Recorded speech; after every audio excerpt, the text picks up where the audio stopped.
Hello बच्चों, आज हम वायुमंडल की संरचना पढ़ेंगे। वायुमंडल को निम्न परतों में बांटा गया है। पहला है सोममंडल। यह वायुमंडल का सबसे नीचे वाली परत है। इसकी ऊंचाई सतह से लगभग 18 किलोमीटर है। इसकी ऊंचाई ध्रुवों पर 8 किलोमीटर तथा विषुवत रेखा पर लगभग 18 किलोमीटर होती है। सोममंडल में तापमान की गिरावट की दर प्रति 165 मीटर की ऊंचाई पर 1 डिग्री सेल्सियस अथवा 1 किलोमीटर की ऊंचाई पर 6.4 डिग्री सेल्सियस होती है। सभी मुख्य वायुमंडलीय घटनाएं जैसे बादल, आंधी एवं वर्षा इसी मंडल में होती है। इस मंडल को संवहन मंडल कहते हैं क्योंकि संवहन धाराएं इसी मंडल की सीमा तक सीमित होती है। इस मंडल को अधोमंडल भी कहते हैं। जैविक क्रिया के लिए यह सबसे महत्वपूर्ण संस्तर है। क्षोभ मंडल और समताप मंडल को अलग करने वाले भाग को क्षोभ सीमा कहते हैं। विषुवत वृत्त के ऊपर क्षोभ सीमा में हवा का तापमान -80 डिग्री सेल्सियस और ध्रुव के ऊपर -45 डिग्री सेल्सियस होता है। यह तापमान स्थिर होने के कारण इसे क्षोभ सीमा कहा जाता है। मोस्ट इंपॉर्टेंट है, याद रखिएगा, क्षोभ सीमा कहा जाता है।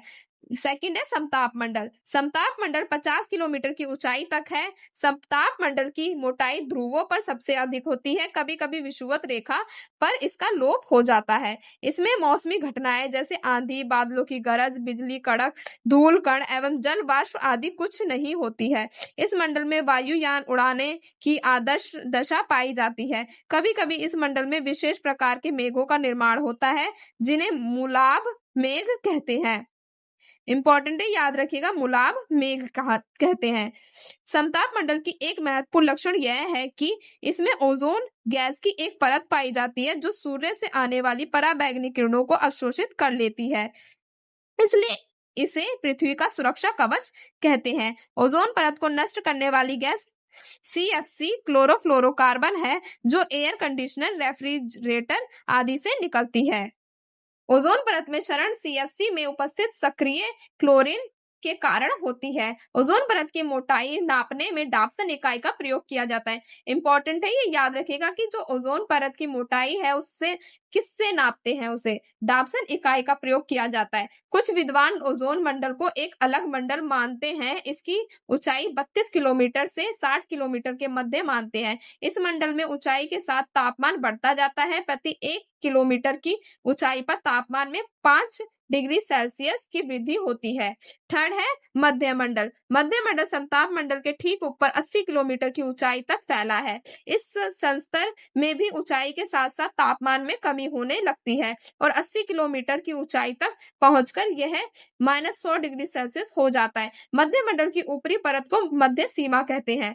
फोर्थ है आयान मंडल। आयान मंडल मध्य मंडल के ऊपर 80 किलोमीटर से 400 किलोमीटर के बीच स्थित है। इसमें विद्युत आवेशित कण पाए जाते हैं जिन्हें आयान कहते हैं तथा इसलिए इसे आयन मंडल के नाम से जाना जाता है। यह भाग कम वायुदाब तथा पराबैंगनी किरणों द्वारा आयनीकृत होता रहता है। आयान मंडल में ऊंचाई बढ़ने के साथ तापमान में वृद्धि शुरू हो जाती है। इस मंडल में सबसे नीचे स्थित डी लेयर से लॉन्ग रेडियो वेव्स एवं E1, E2 और F1, F2 परतों जैसी शॉर्ट रेडियो वेव परावर्तित होती है जिसके फलस्वरूप पृथ्वी पर रेडियो, टेलीविजन, टेलीफोन एवं रडार आदि की सुविधा प्राप्त होती है। संचार उपग्रह इसी मंडल में अवस्थित होते हैं। फिफ्थ है बाह्य मंडल। आयन मंडल से ऊपर के भाग को बाह्य मंडल कहा जाता है। इसकी कोई ऊपरी सीमा निर्धारित नहीं है। इस मंडल में हाइड्रोजन एवं हीलियम गैस की प्रधानता होती है। इस मंडल की महत्वपूर्ण विशेषता इसमें ऑरोरा ऑस्ट्रालिस एवं ऑरोरा बोरियालिस की होने वाली घटनाएं हैं। ऑरोरा का शाब्दिक अर्थ होता है प्रातः काल, जबकि बोरियालिस तथा ऑस्ट्रालिस का अर्थ क्रमशः उत्तरी एवं दक्षिणी होता है। इसी कारण उन्हें उत्तरी ध्रुवीय प्रकाश एवं दक्षिणी ध्रुवीय प्रकाश कहा जाता है। वास्तव में ऑरोरा ब्रह्मांडीय चमकते प्रकाश होते हैं जिनका निर्माण चुंबकीय तूफान के कारण सूर्य की सतह से विसर्जित इलेक्ट्रॉन तरंग के कारण होता है। ऑरोरा ध्रुवीय आकाश में लटके विचित्र बहुरंगी आतिशबाजी की तरह दिखाई पड़ते हैं। ये प्राय आधी रात के समय दृष्टिगत होते हैं। मैंने आपको यहाँ वायुमंडल की संरचना पढ़ा दिया है। अगर वीडियो अच्छी लगे तो लाइक कीजिएगा, चैनल को सब्सक्राइब कीजिएगा। Thank you for watching video.